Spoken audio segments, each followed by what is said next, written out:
용띠는 12띠 중 5번째 띠로 진년생을 가리킨다. 오행으로는 진토, 음양으로는 양에 해당한다. 행운이 오는 것은 결코 우연이 아니다. 하늘과 땅, 사람의 기운이 천지인 합일되었을 때 그 힘이 크게 발휘하여 우리에게 큰 행운을 가져다 주는 것이다. 로또 당첨 역시 마찬가지이다. 로또 1등 당첨에 행운이 오는 것은 결코 우연이 아니다. 자연의 이치를 깨달은 사람만이 로또 1등의 행운을 거머쥘 수 있는 것이다. 지금부터 용띠에게 로또 당첨의 행운을 가져다 주는 천지인 합일의 놀라운 비방법에 대해 알아보자. 비법에는 어렵고 복잡한 것이 더 많지만 비록 쉽고 간단한 것이라도 효험이 없는 것이 아니다. 항상 정도는 기본에 있는 것이며 더욱 중요한 것은 실천에 있다는 것을 명심해야 한다. 이것을 꾸준히 실천한다면 용띠에게 로또 당첨의 행운은 반드시 찾아올 것이다. 로또 당첨의 행운은 횡재수를 의미한다. 이때 횡재수에서 돈은 편재라고 부른다. 편재는 한자로 치우칠 편, 재물재를 사용하여 한쪽으로 치우친 재물을 뜻한다. 편재는 사주에서 일확천금의 돈으로 해석된다. 이 편재운이 들어온다는 것은 사주에서 일간이 오행을 상극하는 힘이 강할 경우를 말한다. 일확천금의 돈을 거머쥐는 편재운을 받기 위해서는 우선 오행의 상생과 상극에 대해 이해할 필요가 있다. 여기서 오행이란 목화토금수의 5가지 요소가 음양의 원리에 따라 운행함으로써 만물이 생성하고 소멸하게 되는 것을 말한다.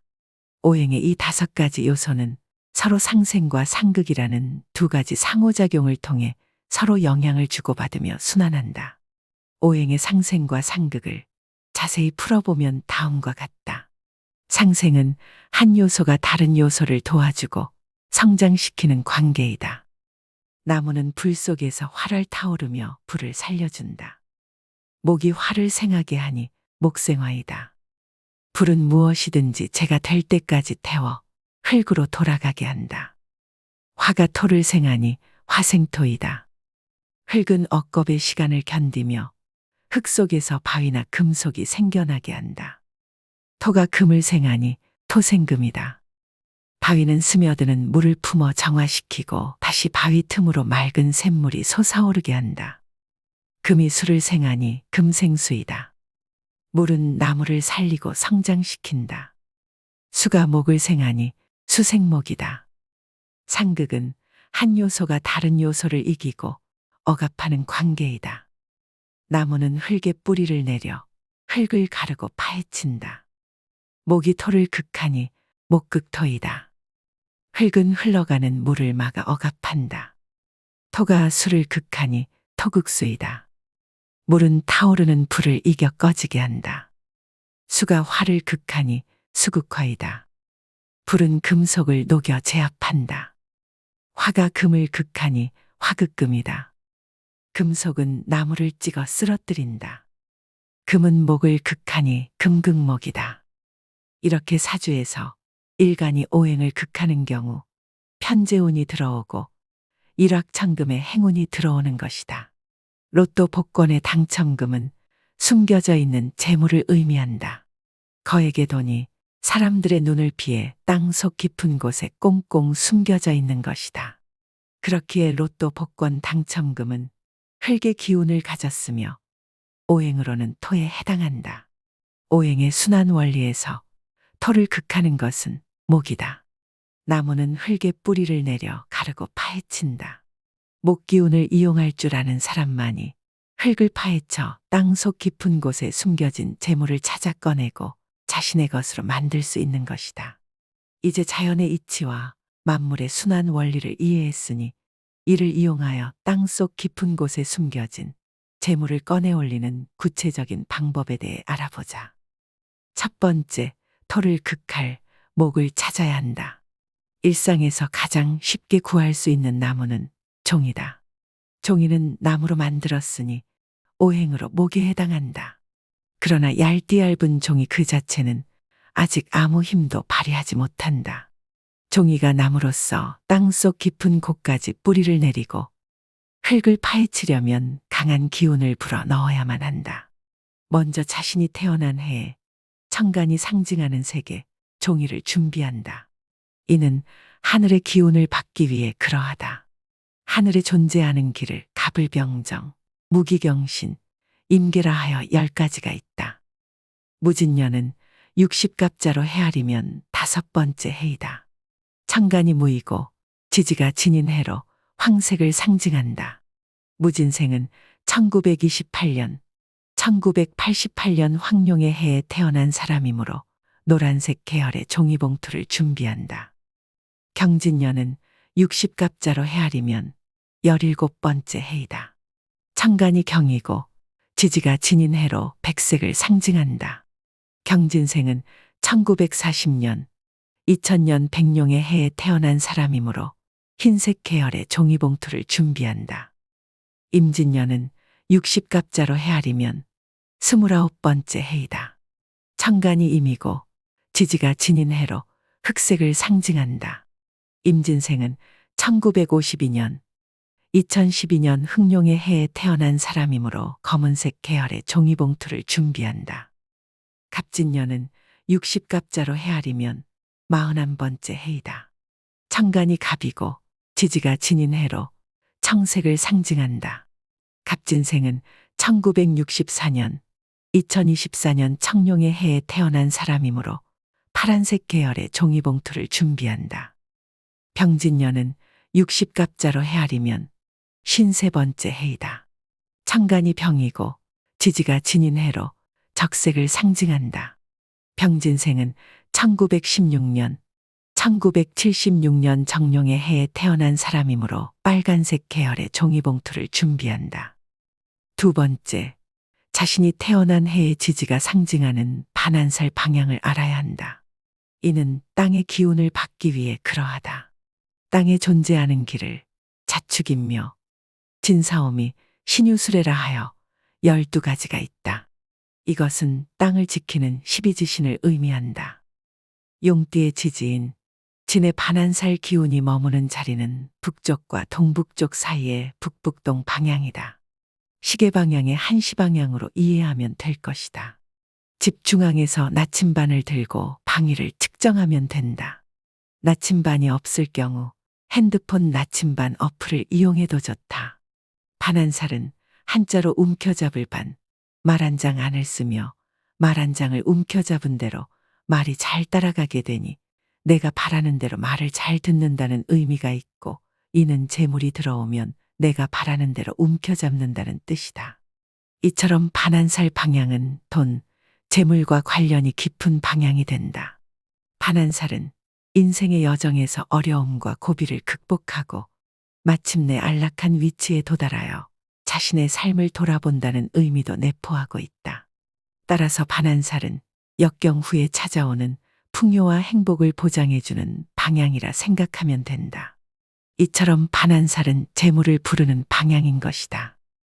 세 번째, 하늘의 기운과 일치하는 종이봉투에 로또 용지를 넣은 다음 이것을 땅의 기운과 일치하는 반한살 방향에 보관하도록 한다. 이때 로또 용지는 절대로 구기거나 접지 말고 반듯하게 펴서 종이봉투에 넣어야 한다. 이렇게 해야 목기운이 강하게 파고들어 흙 속의 재물을 꺼내올 수 있는 것이다. 이제 이 봉투를 행운봉투라고 부르자. 이제 행운봉투는 재물을 꺼내 올릴 준비가 되었다. 집에 반한살 방향에 나무로 된 서랍장이 있다면 그 속에 행운봉투를 넣어두자. 만약 나무 서랍장이 없다면 종이상자를 두고 그 속에 넣어두어도 좋다. 이것들은 목기운을 극대화시키는데 큰 도움을 줄 것이다. 운 중에서도 특히 재물운은 밝고 후덥지근한 곳보다 약간 서늘하고 어두운 곳을 더 좋아한다. 이런 곳이 훨씬 더 안정적인 기운이 머무르기 때문이다. 실제로 수차례 로또 1등에 당첨된 분은 항상 로또를 나무 서랍장에 보관했으며 로또 용지를 다룰 때는 인격체를 대하듯이 공손하게 했다고 인터뷰한 일화 역시 유명하다. 서랍장과 상자의 색상이나 디자인은 중요하지 않으니 마음에 들고 끌리는 것으로 선택해서 사용하도록 한다. 만약 집에 반환살 방향에 금속으로 된 금고가 있다면 이는 오행으로 금의 기운에 해당하므로 이 금고에 행운 봉투를 넣는 것은 좋지 않다. 금속은 나무를 찍어 쓰러뜨린다. 금은 목을 극하니 목의 기운이 쇠퇴하게 된다. 그렇기 때문에 금속으로 된 금고 속에는 행운 봉투를 넣으면 안 되는 것이다. 금고 옆에 나무 서랍장을 두거나 금고 위에 종이 상자를 올려두도록 한다. 그렇다고 해서 이 비방을 위해 금고를 치워버리면 절대 안 된다. 지난 영상에서 언급했듯이 금고는 집안의 금전운을 상승시키는 중요한 풍수도구이기 때문이다. 또한 반환살 방향에 주방이나 난로가 있을 때는 주의사항이 있다. 불은 무엇이든지 재가 될 때까지 태워 흙으로 돌아가게 한다. 화는 토를 생하게 하니 흙의 기운을 강하게 만든다. 이는 땅이 단단해져 흙 속의 재물을 꺼낼 수 없게 되는 상태가 된다는 의미이다. 따라서 가스레인지나 난로 등 불의 기운이 있는 곳에는 행운 봉투를 두면 절대 안 된다. 그렇다고 해서 물은 나무를 살리고 성장시키는 수생목이다 하여 행운 봉투를 물과 가까이 두고자 한다면 완전히 잘못된 생각이다. 물을 너무 많이 주면 오히려 나무 뿌리가 썩어버리기 때문이다. 무엇이든 적당할 때 그 기운이 발휘되는 것이다. 따라서 싱크대나 세면대와 같이 물을 직접적으로 사용하는 곳에도 행운 봉투를 절대 두면 안 되는 것이다. 네 번째, 하늘의 기운과 땅의 기운을 일치시켰으니 이제 사람의 기운을 더해 천지인 합의를 만들 차례이다. 사람의 기운을 더하는 것은 간절한 염원과 감사의 마음이다. 이루고 싶은 간절한 마음이 있다면 그 간절함의 크기만큼 큰 염원이 만들어질 것이다. 그러나 그 염원이 아무리 크다 한들 마음속에만 두고 아무것도 하지 않으면 절대 이루어지지 않는다. 옛말에 우는 아이 떡 하나 더 준다는 말이 있다. 이는 간절히 원하거나 적극적으로 요구하는 사람에게 무엇인가를 더 주기 마련이라는 의미이다. 꼭 필요한데 말도 못하고 주겠거니 하고 기다리기만 하면 상대방은 절대 알지 못한다.